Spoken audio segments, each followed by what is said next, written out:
Market Mantra, Mantra, Market Mantra, Market Mantra, Market Mantra, Market Mantra, Mantra, Market Mantra, Mantra. Good evening and welcome to the Thursday edition of Market Mantra, the program in which we give you a complete update on the economic, business and stock market news of the day. My name is Rajesh Lake and with me is my co-anchor in Hindi, Amit Goyal. नमस्कार, market मंत्र कार्यक्रम में आपका स्वागत है। आज के अंक में देश विदेश की आर्थिक गतिविधियों के साथ साथ शेयर बाजार की हलचल पर एक नजर डालेंगे और चर्चा करेंगे। चर्चा के लिए आज हमारे स्टूडियो में आमंत्रित हैं वरिष्ठ आर्थिक विश्लेषक प्रकाश चावला। प्रकाश, कार्यक्रम में आपका स्वागत है। वार्म वेलकम प्रकाश। नमस्कार। सबसे पहले एक नजर आज की आर्थिक सुर्खियों पे, तो अंग्रेजी में हेडलाइंस के साथ Rajesh. India's bioeconomy rises from $10 billion to over $150 billion in the past 10 years, says Prime Minister Narendra Modi. Benchmark domestic indices register losses. Sensex drops over 500 points. Nifty closes at 23,526. And the Union Minister Piyush Goyal says India has potential to increase export of organic products to 20,000 crore rupees in the next 3 years. आर्थिक सुर्खियों में प्रधानमंत्री नरेंद्र मोदी ने कहा है कि देश की जैव अर्थव्यवस्था का आकार पिछले 10 वर्षों में $10 अरब से बढ़कर $150 अरब हुआ।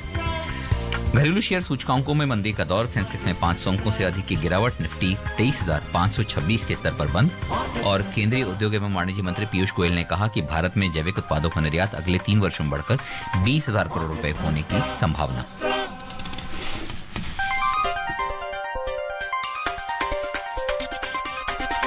Market Mantra, Mantra, Market Mantra.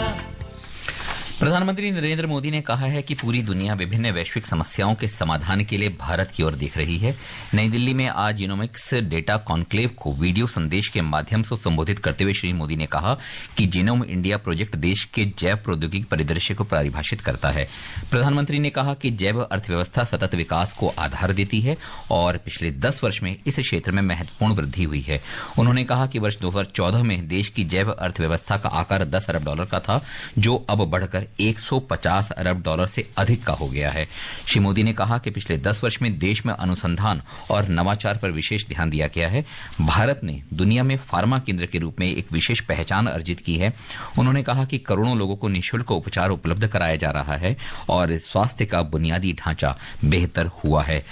प्रकाश, भारत का जो पहले एक आमतौर पे माना जाता था कि भारत में रिसर्च, शोध और अनुसंधान जो है उसके मामले में कहीं ना कहीं भारत पश्चिमी देशों के ऊपर निर्भर था या उतनी बड़ी व्यवस्थाएं नहीं थी। अगर यहाँ पे आज के दौर में रिसर्च और डेवलपमेंट्स में अगर काम हो रहा है और जिसका आकार, जैव अर्थव्यवस्था का आकार 10 वर्षों में 15 गुना अगर बढ़ जाता है, तो ये कितना स्वस्थ संकेत है अर्थव्यवस्था के लिए और एक आम नागरिक के लिए। देखिए जी, ये जो सस्टेनेबल डेवलपमेंट है, इसी का ही उसमें दायरे में आता है कि भाई जो चीज़ कुदरतन तरीके से होनी चाहिए, तो उसमें 2 चीज़ें काम कर रही हैं हमारे देश में। एक पॉलिसी इश्यूज, दूसरा रिसर्च एंड डेवलपमेंट जैसे आपने जिक्र किया, और तीसरी चीज़ जोड़ लीजिए, पूरे संसार में एक तरह का रुझान होने लगा है, क्योंकि क्लाइमेट चेंज जैसे खतरों की एक खतरा नजर आता है। तो उस चीज को डील करने के लिए इंडिया ने काफी लीडरशिप शो करी है अपने आप में। तो वो जो लीडरशिप शो करी है, जैसे मान लीजिए रिन्यूएबल एनर्जी है, तो जो टारगेट क्लाइमेट चेंज कॉन्फ्रेंस में होते हैं, सब मुल्कों को दी जाते हैं, उसमें हम लोग काफी आगे चल रहे हैं। जो टारगेट है उससे भी आगे चल रहे हैं। इसी तरह से जिसको सर्कुलर इकोनॉमी बोलते हैं, ये सारे उसी विषय में आते हैं। उसमें R&D और पॉलिसी सपोर्ट, ये सारी इंपॉर्टेंट चीज़ें। इंडस्ट्री को भी फिर R&D, उनको भी, जैसे ऑटोमोबाइल इंडस्ट्री को ही आप ले लीजिए, तो आप चाहें ना चाहें आपको जाना ही पड़ेगा उस तरफ। जो फ्यूल है, जो बायो फ्यूल है, जो अच्छा फ्यूल है, स्वस्थ फ्यूल है, जाना ही पड़ेगा। और इंडस्ट्री के प्रोसेस भी ऐसे, एनर्जी को कम कंज्यूम कीजिए। लेकिन आमतौर पे माना जाता था कि पहले भारत क्या होता था, जो नई तकनीक आती थी वो हम दूसरे देशों से लेते थे, और यहाँ पे नई तकनीक का जो विकास होता था या उस पे जो शोध होते थे उसकी प्रक्रिया थोड़ी धीमी होती थी। क्या पिछले 10 वर्षों में इस क्षेत्र में प्रगति हुई और हम नई तकनीक विकसित करने लगे हैं? उसमें ये है कि उसके लिए जो फंड चाहिए R&D के लिए, जी, सरकार तो देती है, उसमें इंडस्ट्री का भी बड़ा रोल होता है। तो ये जो मतलब सरकार के साथ साथ निजी क्षेत्र का भी आगे आना बेहतर है। बहुत रोल जरूरी है। जब तक दोनों मिल के नहीं चलेंगे तो ये, अभी प्रधानमंत्री जी ने ये इसका आह्वान किया और कहा कि बड़ी तसल्ली पूर्वक बात हुई है, लेकिन काफी अभी लंबा रास्ता है, अभी और कवर करना पड़ेगा, क्योंकि जो खतरे क्लाइमेट चेंज को लेके उसको लेके चल रहे हैं, तो उस सूरत में बड़ा जरूरी है कि इसी तरफ हमारे और कदम बढ़ते रहें। The fact that the bioeconomy has risen from 10 billion to 150 billion, and the Prime Minister has also said that we have created a special identity for ourselves as the pharma hub to the world. The Prime Minister's initial comment was that the world is looking towards India today. Now, what are the areas for solutions to various global problems? Surely, we have become the pharma hub. We are providing free treatment to people, crores of people, as he said, for better health infrastructure. That's one way of looking at it. Which are the other solutions that the world is looking at India for? I'll tell you what. India, if you see India's capability today, it is leading the world in skill. Technology coupled with skill. We have the advantage of being one of the youngest nations. Our institutions are there. So if globe is looking, global companies are looking towards India to set up what is called GCC, Global Capability Centers.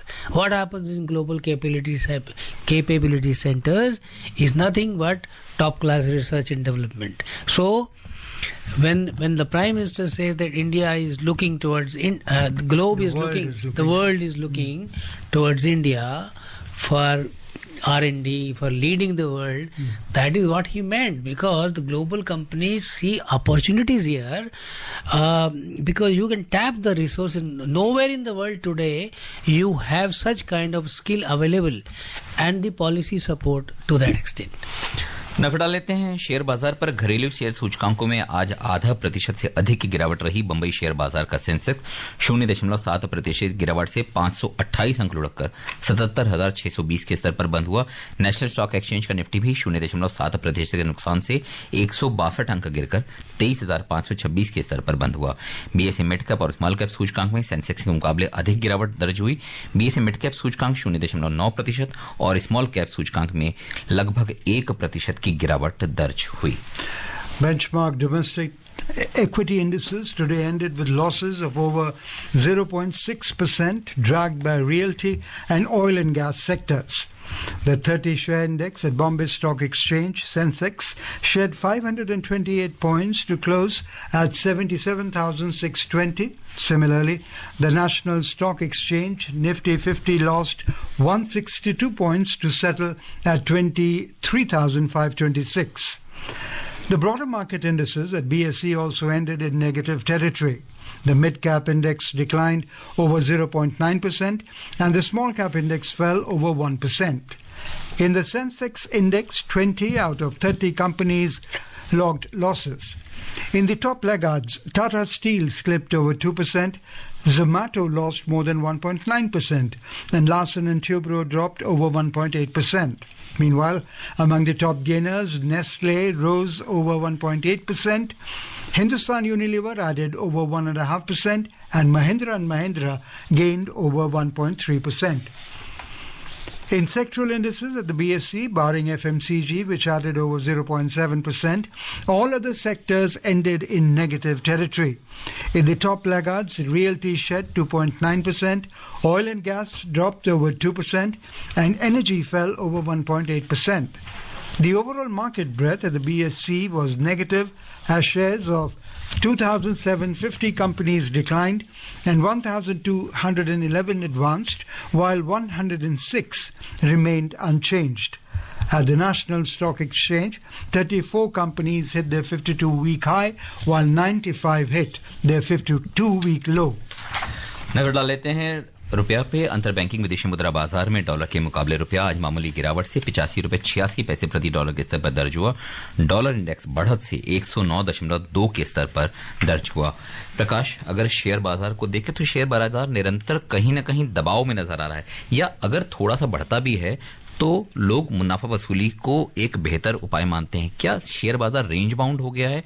जो वैश्विक कारक हैं या घरेलू कारक हैं, या अभी जो पिछले हफ्ते की कुछ जो आशंकाएं थी या गणनाएं थी कि भारत में जो आर्थिक विकास दर है उसमें मामूली सी नरमी नजर आ सकती है? इसके कई कारण हैं, वैश्विक कारण भी हैं, मेन वही कारण है जी। और हमारा डोमेस्टिक उसमें फिर ऐड हो जाता है। कारण ये है कि एक तो ट्रम्प साहब ने थोड़ा सा दिक्कत दे रखी है पूरे वर्ल्ड मार्केट में।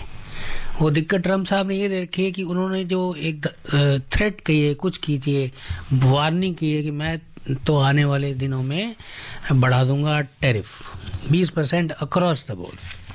पूरे वर्ल्ड में सारे के सारे countries, nations, economies are worried, चिंता कर रहे हैं कि आने वाले दिनों में ये किस तरह का ट्रेड बड़ा इम्पोर्टेंट कंट्रीब्यूटर होता है जीडीपी में जी।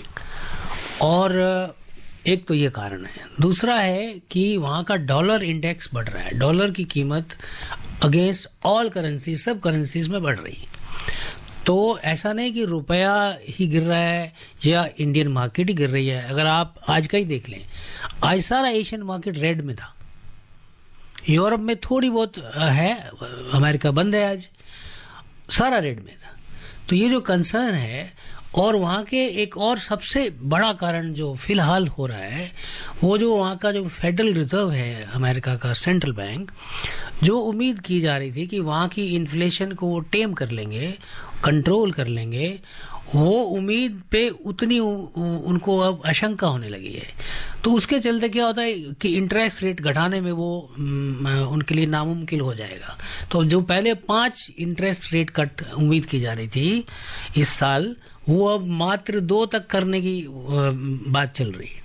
So, what is your market outlook then, given all these circumstances that you're talking about? What do you think? How will the 2025, span out in the next 10 or say 11 months or so? We haven't had a decent opening so far. There's a lot of volatility that we are seeing. Markets are not sustaining at a higher level.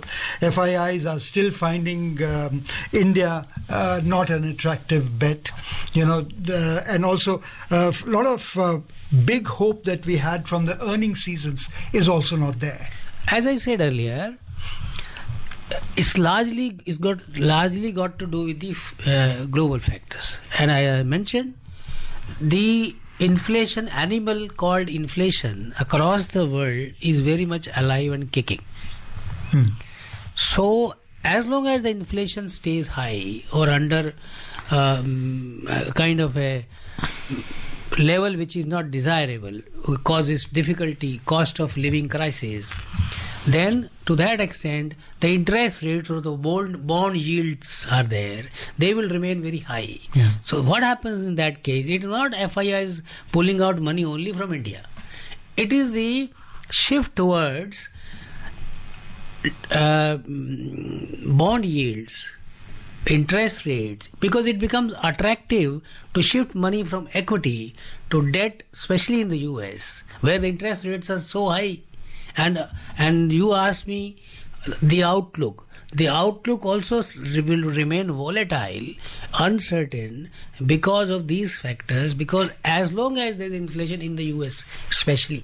So you said this animal called inflation is still very much alive and kicking. Is alive and kicking, and because of which the US has said that only perhaps two rate cuts will happen. Instead, what repercussion will that have on the Indian market? Simple. the foreign funds will find it attractive to shift because they have no sentiment. They wherever there is a better yield, They're businessmen after they're all. businessmen. Wherever there's a better yield, they'll shift money from equity from India to the US debt Point market. taken. How, according to you, will RBI react? RBI, it remains to be seen how RBI would react, because what happens is, if there is an interest, we were also expecting rate cut.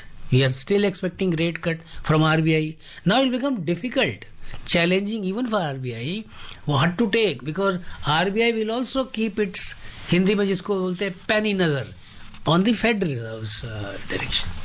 लेकिन अगर आज के जो घरेलू share बाजार, घरेलू निवेशक, संस्थागत और फॉरेन संस्थागत निवेशक के आंकड़ों की अगर हम बात करते हैं, तो घरेलू संस्थागत निवेशकों ने तकरीबन 16,700 करोड़ रुपए की शुद्ध खरीदारी करी, हालांकि 9,000 करोड़ की बिकवाली भी करी, जबकि विदेशी संस्थागत निवेशकों ने अगर 8,500 करोड़ की खरीदारी करी है, वहीं 15,700 करोड़ रुपए की बिकवाली भी करी है। तो जो बात आप कह रहे थे कि यहां से विदेशी संस्थागत निवेशक बिक्री करके दूसरी जगह ले जा रहे हैं, ये डेट मार्केट जी, इक्विटी में नहीं जा रहा है। ये जो दौर है वो क्या ट्रम्प साहब जब तक 20 जनवरी के आसपास जब आएंगे, ये तब दौर कुछ थमने की उम्मीद हो सकती है, या अभी इस तरह से ही जो वॉलेटिलिटी का आपने बात करी, उथल पुथल अभी थोड़े समय तक हमको देखना पड़ेगा? अभी उथल पुथल चलेगी और ट्रम्प साहब के आने के बावजूद बात भी चलेगी, क्योंकि खाली ट्रम्प साहब ही नहीं है कि ये जो उनकी दिक्कत है, और क्योंकि ये मैंने जब जिक्र किया, इन्फ्लेशन है और स्लो डाउन भी है, ग्लोबल स्लो डाउन भी है। अब चाइना, अब देखिए हम लोग सब जूझ रहे हैं, पूरा वर्ल्ड जूझ रहा है इन्फ्लेशन से, और चाइना को क्या चिंता है? उनकी डिसइन्फ्लेशन हो रही है। क्यों हो रही है? कंजम्पशन है ही नहीं, स्लो डाउन है। जब China is the world second largest economy, वहां डिफ्लेशन है, उसका भी हमारे पे नकारात्मक असर आ रहा है, क्योंकि क्या होता है कि वहां पे जब डिसइन्फ्लेशन है, वहां पे जो मैन्युफैक्चरर है उसको रॉ मटेरियल इतना सस्ता मिल रहा है, सस्ते में बना के डंप करेगा, पूरे वर्ल्ड में हमारे यहाँ भी डंप करेगा। तो ये सारी चीजें जुड़ी हुई हैं, इसके चलते ये दौर जो है 2025 जो है, ये 2025 जो है बड़ा चैलेंजिंग रहने वाला है, और हम सबको उम्मीद हम यही कर रहे हैं कि आफ्टर ऑल फिर निदान क्या है।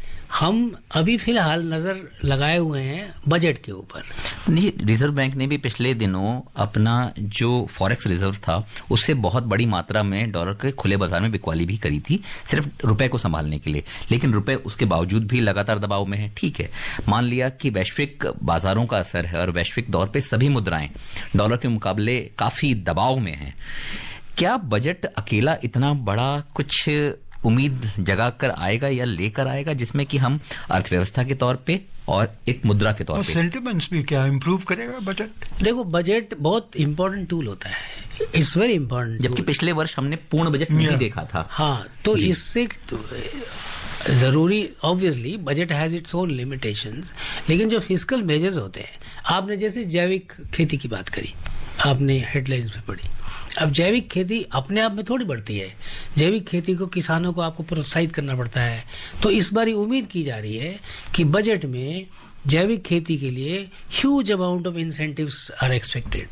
उसका क्या होगा कि, तो इसी तरह से जो सेक्टर्स ज्यादा वल्नरेबल हैं, उन सेक्टर्स में अगर सपोर्ट दी जाए, और बजट में क्या, हमारे यहाँ डोमेस्टिक हम अपना कंजम्पशन बढ़ाएं। कैसे बढ़ाएंगे? हम लोगों का इनकम टैक्स कम हो जाए। ये उम्मीद की जा रही है कि इनकम टैक्स के जो रेट्स हैं, इंडस्ट्री भी डिमांड कर रही है। आज CII की खबर छपी हुई है, उन्होंने डिमांड की है कि इनकम टैक्स रेट जब आप कम करेंगे तो कंजम्पशन बढ़ेगा, इकोनॉमी बढ़ेगी। वो तो लाजमी। That's how it works. We will talk about China as we ये come उम्मीद along. हमेशा होती है कि मध्य वर्ग को आयकर के मामले में कुछ राहत मिलेगी, लेकिन संभवतः शायद सरकार और दोनों वो बहुत ज्यादा उस उम्मीदों पे खड़ा नहीं उतर पाते, बैलेंस बनाना मुश्किल होता है। चलिए कुछ और आंकड़ों पर नजर डालते हैं। दिसंबर के दौरान सिस्टमेटिक इन्वेस्टमेंट प्लान यानी SIP में कुल निवेश पहली बार 26,000 करोड़ रुपए के आंकड़े को पार कर गया। दिसंबर में कुल मासिक निवेश की राशि बढ़कर 26,459 करोड़ रुपए हो गई। नवंबर में यह निवेश राशि 25,320 करोड़ रुपए थी। Association of mutual funds in India यानी AMFI द्वारा जारी आंकड़ों के अनुसार इस दौरान open ended equity mutual fund में सेक्टोरल और स्मॉल कैप योजना में अधिक निवेश के कारण कुल निवेश बढ़कर 41,156 करोड़ रुपए रहा। SIP शायद शेयर बाजार को सबसे ज्यादा संभालने वाला जो था वो म्यूचुअल फंड का ही एक समर्थन था। ये जो है कितने दिन तक शेयर बाजार को संभाल पाएगा वैश्विक खतरों के मद्देनजर? हमारा जो रिटेल इन्वेस्टर ना जो म्यूचुअल फंड में पैसा डालता है सिप के माध्यम से, जी फॉर्चुनेटली वो काफी समझदार मैच्योर होता हुआ नजर आ रहा है। क्यों कह रहा हूं मैं कि वो जो हम आज डिस्कस कर रहे हैं ये हमारे रिटेल इन्वेस्टर्स को भी मालूम है। ऐसा नहीं कि वो वाले रिटेल इन्वेस्टर नहीं है जो आंख मीच के कुछ भी कर लेते हैं, उनको भी ये मालूम है कि ये साइकिल्स होते हैं, ये सिक्लिकल चीजें होती हैं और लॉन्ग टर्म इन्वेस्टर आए हुए वो पैनिक नहीं होते अगर बाजार में कुछ भी गिरावट आती है या उतार चढ़ाव होता है। पहले पैनिक होते थे, अब नहीं होते। उनको एक स्वस्थ संकेत है, स्वस्थ संकेत है जी। और वो कब तक चलेगा ऐसा कोई पैनिक नहीं आने वाला, ये मैं कह सकता हूँ। This could also be the power of saving that they have realized. It's so important to save through SIPs. Well, it's again a catch-22 situation when it comes to banks. The deposits in banks are not being... the interest that they get. Despite a good interest rate in the banks today, even today, banks, you senior citizen like me could 7.5% interest rates. And you combine it with the power of compounding, it gives me a safe investment. But still, people are getting tempted to go for SIP despite the volatility in the market. So banks on their part are also facing this challenge. Okay. So it's a very interesting situation, I would say. Okay. Moving on, the Union Commerce and Industry Minister Piyush Goyal has said that organic farming has become a powerful medium for generating better income and employment. Launching the 8th edition of the National Program for Organic Production in New Delhi today, Mr. Goyal stated that the income of farmers has increased through organic farming. The minister added that currently the export of organic products is worth 6,000 crore rupees, which is expected to rise to 20,000 crore rupees in the next 3 years. Your comment? 3 साल में अगर 6,000 करोड़ से बढ़कर लगभग 3 गुना से भी अधिक अगर होती है तो किसानों की स्थिति को सुधारने में कितना महत्वपूर्ण कदम हो सकता है अगर इसी तरह से चलता है तो? देखिए, ये आप जैविक खेती की बात कर रहे हैं? जी बिल्कुल। अब जैविक खेती में विन विन सिचुएशन होती है। आप मान लीजिए सरकार इस बजट में काफी सारा इंसेंटिव देती है जैविक खेती में।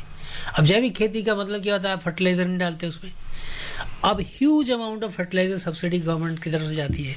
जितना फर्टिलाइजर कंजम्पशन कम होगा उतनी जैविक खेती को बढ़ावा मिलेगा, उतनी सरकार के खजाने में बचत होगी और निर्यात के तौर पे भी होगा। बहुत आसान। तो ये बड़ा एक तरफ अगर आप जैविक खेती को सब्सिडी देंगे तो उसी तरफ आपकी सब्सिडी बचेगी। ये तो बहुत विन विन सिचुएशन है। Union Minister for Road, Transport and Highways Nitin Gadkari said that the government has to transform the country from the energy importing country to an energy exporting country. Speaking at an event organized at the National Automotive Test Track in Pithampur, Madhya Pradesh, he said that India is constantly promoting alternative energy sources. Describing hydrogen as the fuel of the future, he said that the government and many automobile companies are working in this direction. Highlighting the importance of the automobile industry in the country's economic growth, Mr. Gadkari said that this sector has also provided more than 4.5 crore jobs so far. नजर डालते हैं एशियाई share बाजार पर। एशियाई बाजारों में आज आमतौर पर गिरावट रही। जापान का निक्केई भी 0.9%, सिंगापुर का स्टेट टाइम्स सूचकांक 0.6%, चीन का शंघाई कंपोजिट सूचकांक लगभग 0.5% और हांगकांग का हैंगसेंग 0.2% के नुकसान से बंद हुआ। हालांकि दक्षिण कोरिया का कोस्पी लगभग पूरे स्तर पर बना रहा। उधर यूरोपीय शेयर बाजारों के शुरुआती रुझानों में मिला जुला दौर रहा। लंदन और फ्रांस के शेयर सूचकांक लगभग 0.5% तक की बढ़त के दायरे में नजर आए। वहीं जर्मनी का शेयर सूचकांक मामूली गिरावट में रहा। US stocks displayed mixed trend yesterday. The Dow Jones Industrial Average gained 0.25%. The S&P 500 ended 0.16%. Meanwhile, the Nasdaq Composite ended nearly flat with a negative bias. Markets remain closed today for a national day of mourning as a mark of respect on the passing away of former President Jimmy Carter.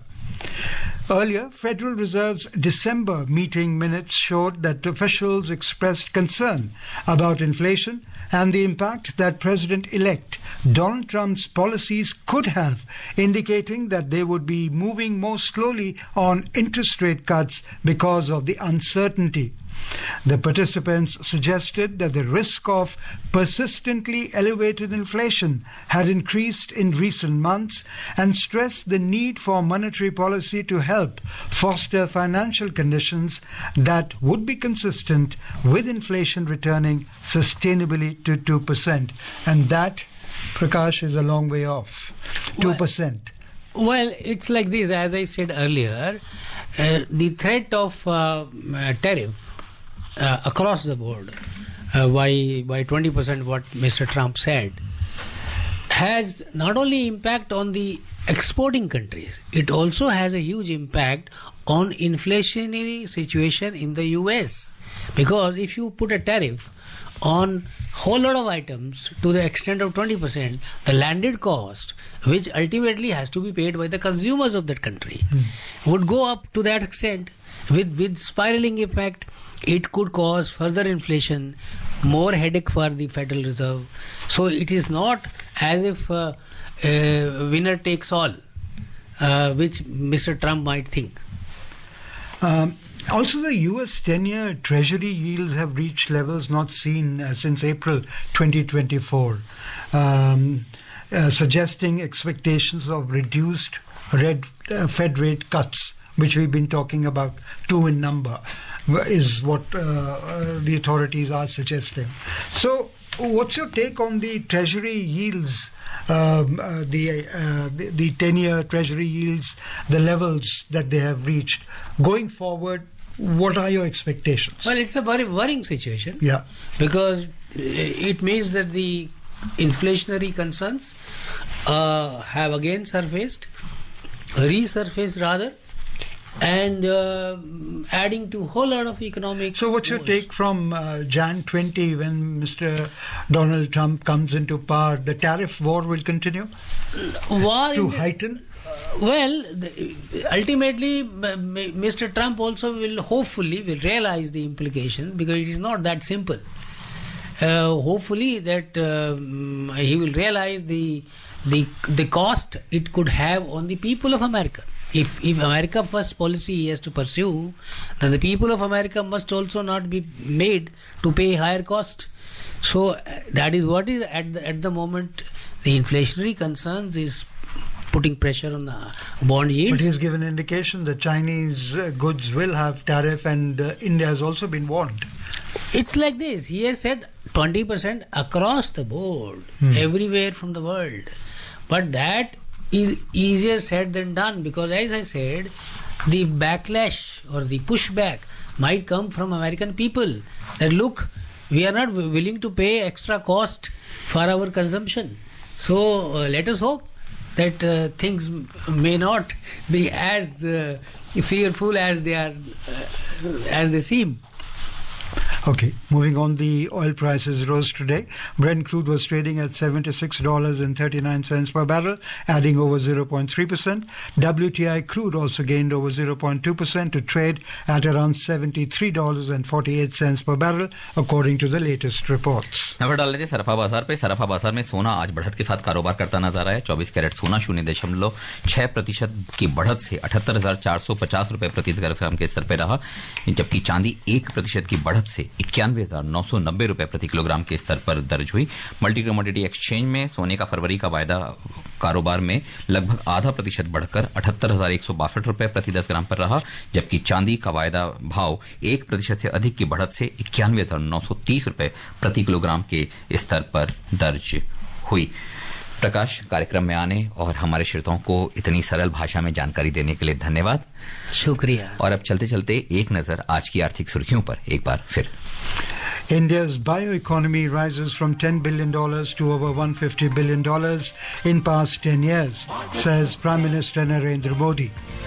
Benchmark domestic indices register losses. Sensex drops over 500 points. Nifty closes at 23,526. And Union Minister Piyush Goyal says India has potential to increase export of organic products to 20,000 crore rupees in the next 3 years. That's all we have in this edition of Market Mantra. Till tomorrow, goodbye. Market Mantra, Mantra.